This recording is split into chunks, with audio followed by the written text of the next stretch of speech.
आपका स्वागत है साइंस जेवी चैनल पे। बच्चों, आप लोगों की बहुत सारी क्वेरी आ रही थी कि सर एसओएससी का एग्ज़ाम्स कब है, क्या है, कैसे है, किसकी तैयारी करवा दे। तो अब आने वाले कुछ दिनों में हम एसओएससी से रिलेटेड जो इम्पोर्टेंट साइंस के क्वेश्चंस हैं, क्योंकि मेनली साइंस से रिलेटेड जो एसओएससी स्टेम से रिलेटेड है उसके बारे में हम डिटेल्ड वीडियोस लेके आते रहेंगे और कुछ प्रैक्टिस क्वेश्चंस भी लेके आते रहेंगे। तो इस वीडियो में सबसे पहले हम बात करते हैं सिलेबस की। अच्छा, इसकी एग्ज़ाम डेट्स अभी नहीं आई है। मोस्ट प्रोबेबली आपके अप्रैल के फर्स्ट और सेकंड वीक में आपके एग्ज़ाम्स इसके होने के चांसेस है कि अप्रैल के सेकंड वीक तक इसके एग्ज़ाम्स हैं। तो अभी भी आपके पास 15 दिन के आसपास समय बचा है, तो अच्छे से आप तैयारी कर सकते हो, क्योंकि ज़्यादा आपको ऐसा कुछ तैयारी करनी नहीं है। जो आपने 9th क्लास वालों के लिए जो आपने 8th में पढ़ा है और जो 11th क्लास में जिनको एडमिशन लेना है, तो जो आपने 10th में पढ़ा है आपने अच्छे से तैयारी की ही होगी, वही थोड़े से और उसको ब्रशअप करना है, उसी में से आपका एग्ज़ाम्स में आएगा। तो सबसे पहले हम बात करते हैं अगर सिलेबस की, तो सिलेबस जो है हम स्टेम के लिए अगर देखें तो सबसे पहले अगर स्टेम जो है क्लास 9th की हम बात करें तो इसमें आपको जो स्टेम एएसओएससी है इसमें मेडिकल नीट इन सब पे फोकस किया जाता है। और जो एडमिशन प्रोसेस है इसमें सिर्फ एक ही आपका रिटन टेस्ट होता है, ये ध्यान रखना। बाकी जो ह्यूमैनिटीज़ है उसमें और भी राउंड्स होते हैं, बट स्टेम के पेपर में सिर्फ एक ही राउंड होता है, एक पेपर से ही आपका सिलेक्शन होता है और ये 3 घंटे का रिटन टेस्ट होता है।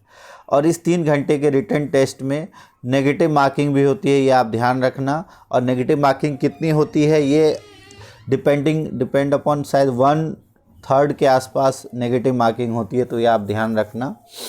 अब अगर हम इसका सिलेबस देखें, ये देखो बहुत अच्छी चीज़ उन्होंने दी है कि क्लास 8th तक का ही आएगा, तो क्लास 8 लेवल का आएगा। लेकिन यहाँ पे एक स्टार मार्क आपको बता देना चाहते हैं कि क्लास 8th में साइंस का अगर आप देखो डीओई की तरफ से सिलेबस में सारे चैप्टर्स नहीं कराए जाते हैं, खासकर एनसीईआरटी के। तो ऐसा नहीं है कि जितने आपके सिलेबस में थे उसी में से आएगा, आपको एनसीईआरटी को फॉलो करना है। एनसीईआरटी में जितने भी चैप्टर्स हैं, जो चैप्टर्स आपके सिलेबस में थे उसको तो अच्छे से करना ही करना है। जो चैप्टर्स आपके नहीं हैं उनमें से भी कुछ चैप्टर्स बहुत इंपॉर्टेंट है जिनसे बार बार क्वेश्चंस आते हैं, उनको भी आपको अच्छे से करना है, ये आप ध्यान रखना। सिर्फ आपका जो सिलेबस था 8th क्लास का जिसमें 7 चैप्टर्स हैं, सिर्फ उन्हीं में से नहीं आएगा, उसके अलावा जो आपके बुक्स में चैप्टर्स हैं उनमें से भी क्वेश्चंस आएंगे। तो अप टू क्लास 8 लेवल तक का रहता है सिलेबस, ये ध्यान रखना। हो सकता है कुछ क्वेश्चन 7th के भी आएँ, कुछ क्वेश्चन 6th के भी आएँ। और इसमें 3 सेक्शन होता है आपका, सेक्शन ए, बी और सी। सेक्शन ए में आपको रीजनिंग के क्वेश्चंस होते हैं जिसे मेंटल एबिलिटी कहते हैं। इसमें आपके कोडिंग, डिकोडिंग, नंबर सीरीज़ और इन सब से रिलेटेड क्वेश्चन है। उसके लिए हम एक वीडियो लेके आएंगे जिसमें आपको इन सभी टाइप के क्वेश्चंस की प्रैक्टिस करवा दी जाएगी। लगभग 50 क्वेश्चंस की हम एक वीडियो प्रैक्टिस करेंगे, उससे आपका हो जाएगा, आपको ज़्यादा उसके लिए टेंशन लेने की ज़रूरत नहीं है। बचा आपका जो सेक्शन बी है, अच्छा ये ध्यान रखना, ये हर एक जो क्वेश्चन है वो आपका 5 मार्क्स का है। तो हर एक 10 क्वेश्चन आपके 5 मार्क्स के हैं, टोटल 50 क्वेश्चन है। तो हो सकता है इसका पैटर्न थोड़ा अलग टाइप का हो कि एक क्वेश्चन के अंदर 5 पार्ट्स हैं और हर एक क्वेश्चन 1-1 नंबर का हो, ऐसा भी हो सकता है। ऐसा नहीं होगा कि क्योंकि 3 घंटे का पेपर है और सिर्फ 60 क्वेश्चंस करने हैं, तो ऐसा चांसेस कम है कि सिर्फ सिंगल लाइन के 60 क्वेश्चंस आ जाए। वो में भी सब पार्ट्स होंगे, जैसे 10 क्वेश्चन एमसीक्यू के हैं, तो हर एक टाइप के 5-5 क्वेश्चंस देके टोटल 50 क्वेश्चन इस तरीके से दिया होगा। तो ये आप ध्यान रखना। उसके बाद मैथ्स की अगर हम बात करें तो मैथ्स में आपके 35 क्वेश्चंस आएंगे जो कि 210 मार्क्स के होंगे। और मैथ्स का जो एक क्वेश्चन है अगर आप देखो तो ये 6 मार्क्स का होगा। तो एक क्वेश्चन मैथ्स का 6 मार्क्स का होता है, ये एक क्वेश्चन 5 मार्क्स का होता है। और साइंस के भी आपके सिर्फ 15 क्वेश्चंस आएंगे, जिसमें मोस्टली तीनों सब्जेक्ट्स के 5-5 क्वेश्चंस आएंगे और ये भी 6-6 मार्क्स का होता है, तो टोटल 90 मार्क्स का ये होता है।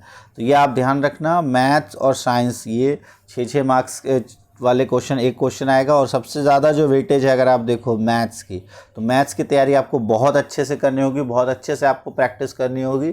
और इसके लिए प्रैक्टिस के लिए आप क्या कर सकते हो, तो एनसीईआरटी और एनसीईआरटी के साथ साथ जो एनसीईआरटी के एग्जाम्पलर बुक है ये ज़रूर कर लो, उन्हीं में से आपका पेपर आएगा। और एग्जाम्पलर के जो एनसीईआरटी एग्जाम्पलर है उसके सारे क्वेश्चंस जो है आपको एनसीईआरटी एग्जाम्पलर एनसीईआरटी की वेबसाइट पे मिल जाएगा। तो एनसीईआरटी के एग्जाम्पलर और उससे और एनसीईआरटी दोनों से मैथ्स के लगभग ऑब्जेक्टिव क्वेश्चन सारे अच्छे से प्रैक्टिस कर लो, उसी में से आपका 90% पेपर्स आपका उसी में से ही आता है। कुछ क्वेश्चंस बाहर से आएंगे, हाई स्किल्स क्वेश्चंस होंगे, हॉट्स क्वेश्चन से हम कहते हैं high order thinking skills questions, but अधिकतर जो पेपर है आपका वो इसी में से आएगा, तो ये ध्यान रखना। तो मेंटल एबिलिटी और साइंस का तो चलो हम ख्याल रख लेंगे, क्वेश्चन मैथ्स के भी लेके आएंगे, बट इसका आप एक बार रिवीजन अब अपना शुरू कर दो, खासकर मैथ्स की, क्योंकि मैथ्स के सबसे ज़्यादा क्वेश्चन आ रहे हैं, तो सबसे ज़्यादा फोकस आपको मैथ्स पे रखना है। नेक्स्ट अगर हम बात करें 11th क्लास की, जो 11th क्लास का एडमिशन होना है, 11th क्लास में 2 स्ट्रीम में डिवाइडेड होता है। एक होता है आपका जेई के लिए, मींस इंजीनियरिंग बैकग्राउंड के लिए, और एक होता है आपका मेडिकल बैकग्राउंड यानी नीट के लिए। तो इसके लिए 2 तरीके का एग्ज़ाम होता है। अगर आपको जेई की तैयारी करनी है और उससे रिलेटेड आपको एंट्रेंस टेस्ट देना है, तो आपके जो पेपर है उसमें पीसीएम मतलब फिजिक्स, केमिस्ट्री और मैथ्स के क्वेश्चंस आते हैं 10th क्लास के। और इसमें भी एक ही राउंड होता है रिटन टेस्ट का, 3 घंटे का ये रिटन टेस्ट होगा, नेगेटिव मार्किंग इसमें भी होती है। इसमें भी जो आपका सिलेबस है वो up to class 10th level ही रहता है, तो ये भी अच्छी चीज़ है कि आपने जो 10th में पढ़ा है उसी को अच्छे से आप रिवाइज़ करते रहो।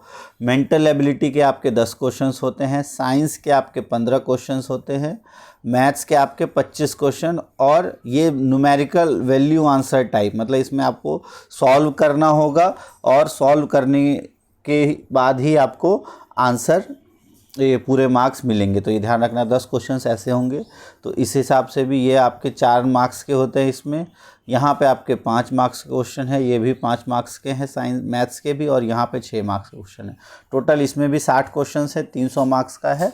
तो ये आप ध्यान रखना, मैथ्स में जो है ज़्यादा फोकस आपको रखना है, क्योंकि 25 + 10 35 क्वेश्चन आपके टोटल 200, अगर आप देखो ये 185 मार्क्स के लगभग आपके 35 क्वेश्चंस बन जाएंगे, और साइंस के 15 क्वेश्चंस और मैथ्स के 40 क्वेश्चंस। एक और चीज़ यहाँ ध्यान रखना साइंस में, इसमें आपका मोस्टली जो है वो फिजिक्स और केमिस्ट्री के क्वेश्चंस ज़्यादा आएंगे, बायो के क्वेश्चंस आने के चांसेस कम रहते हैं, तो ये अच्छे से आप प्रैक्टिस कर लेना। फिर अगर हम बात करें पीसीबी, यानी कि अगर आपको नीट के लिए तैयारी करनी है, मेडिकल फील्ड में जाना है, तो उसके लिए जो एडमिशन प्रोसेस है वो भी सेम 1 राउंड का होगा। 3 घंटे का रिटर्न एग्ज़ाम है, नेगेटिव मार्किंग होती है, और ब्लूप्रिंट अगर देखें तो अब यहाँ फर्दर डिवाइडेड हो जाता है, क्योंकि सिर्फ साइंस में ही रहती हैं तीनों चीज़ें। तो फिजिक्स, केमिस्ट्री, बायो और मेंटल एबिलिटी के तो 15 क्वेश्चंस रहेंगे ही 4 मार्क्स के। और अब यहाँ पे सभी जो है 35 क्वेश्चंस केमिस्ट्री, 35 फिजिक्स और 35 क्वेश्चन बायोलॉजी, सारे 4 मार्क्स के होंगे, सारे जो है 4 मार्क्स के। तो 120 क्वेश्चन 4 मार्क्स का 480 मार्क्स का हो जाता है। तो नीट के लिए सिलेबस थोड़ा सा इवन है, उसमें लगभग वेटेज सबको बराबर है, फिजिक्स को, केमिस्ट्री को, बायो को, और सभी के 35 क्वेश्चंस आएंगे।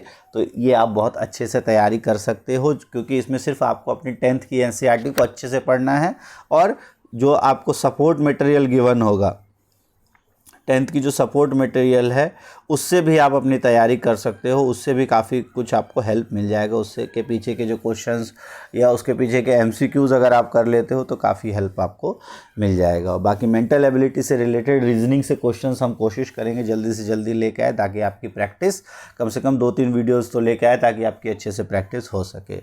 तो इस वीडियो में फ़िलहाल इतना ही।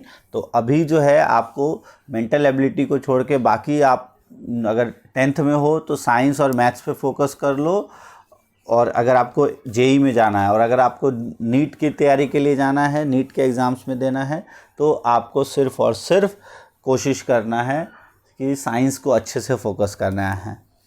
तो अच्छे से तैयारी करो। और 8th क्लास के लिए जो अभी हमने कहा, 8th क्लास को भी मैथ्स में ज़्यादा फोकस रखना है। तो मैथ्स जो है इसमें आपका बहुत इंपॉर्टेंट रोल प्ले करने वाला है। तो ऑल द बेस्ट आप सभी को, अच्छे से तैयारी करो। जैसे ही इसके रिलेटेड और कोई इन्फॉर्मेशन आएगी वो भी हम आपके सामने लेके आएंगे और जल्दी कोशिश करेंगे, क्योंकि ये ASOSC अपना पेपर बाहर नहीं रिलीज़ करती, क्योंकि आपका पेपर होगा वहीं पे सबमिट करा लेते हैं। तो एग्जैक्ट पेपर तो मिलना मुश्किल है कि किस तरह का पेपर आया था, बट जो मिलते जुलते क्वेश्चंस हैं उसके लिए हम कोशिश करेंगे जल्दी से जल्दी एक वीडियो लेके आए कि इस तरह के क्वेश्चंस आते हैं। So thanks for watching Science GV and all the best for your exams.